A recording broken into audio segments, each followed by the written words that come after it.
Сегодня BSG установили небольшой патч с балансными правками. Одна строчка из листа изменений заставляет воспылать верой и надеждой. Наконец, отдачу уменьшили. Не прошло, хотя уже вполне себе прошло больше года. Если говорить кратко, то всему оружию зарезали горизонтальный разброс. Тот самый параметр Recoil Dispersion, о котором я рассказывал на своем канале. Является ли это изменение глобальным? Однозначно да. Является ли оно позитивным? Вопрос более спорный. Идем по порядку. Все оружие, которое раньше имело стандартную дисперсию в 25, а это большинство штурмовых винтовок, ПП и ДМР, теперь имеет показатель в 15 единиц. Показатель в 15 единиц раньше был присущ Фанскарелю. Но да не суть, теперь такой же горизонтальной отдачей обладают как минимум все полноразмерные автоматы Калашникова,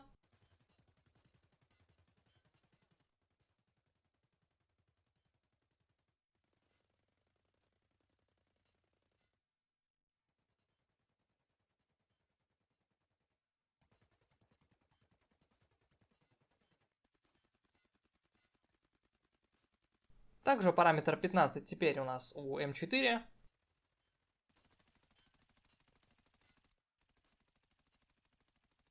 у 416, МДРки, АС-вала, вроде как почти у всех 9-мм пистолет-пулеметов, у МП-7, ну и вишенка на торте, МК-47.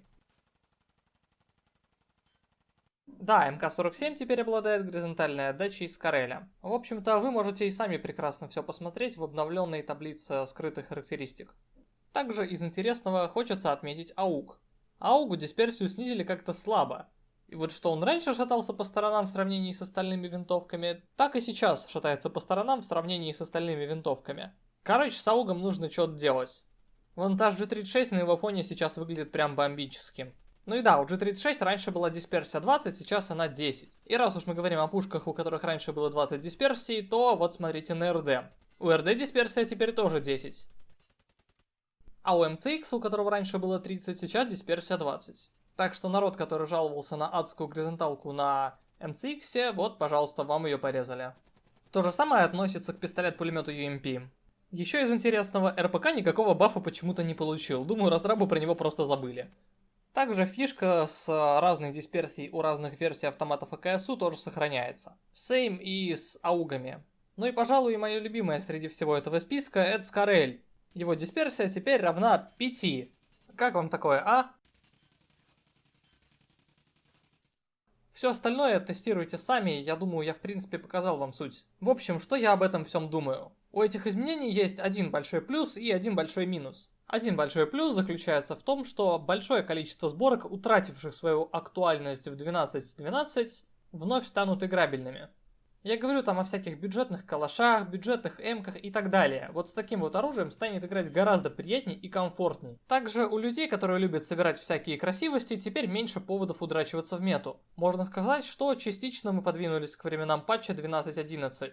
Казалось бы, вот он повод ликовать, но все не так просто. Вы помните, какая была одна из главных причин нерфа отдачи в 12.12? Причина крылась в том, что у метасборок отдачи как таковой не было. И из-за этого народ спокойненько себе зажимал на любые дистанции и ни о чем не думал.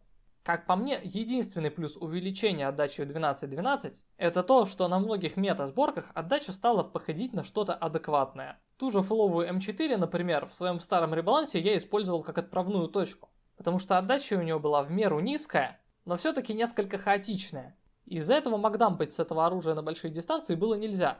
Те же МК-47 и РД-704, на мой взгляд, вообще имели слишком низкую отдачу даже в метасборке. Ну а теперь бац-бац, их отдача уменьшена еще сильнее, как и отдача М-ки. То, что произошло со Скарелем, я вообще комментировать не хочу.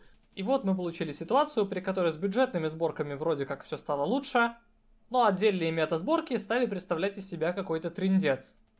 С другой же стороны, совсем стоковые билды пусть и стали лучше, но играбельными я их назвать не могу. Поэтому, как по мне, идеального баланса отдачи без изменения влияния обвесов на оружие не достичь.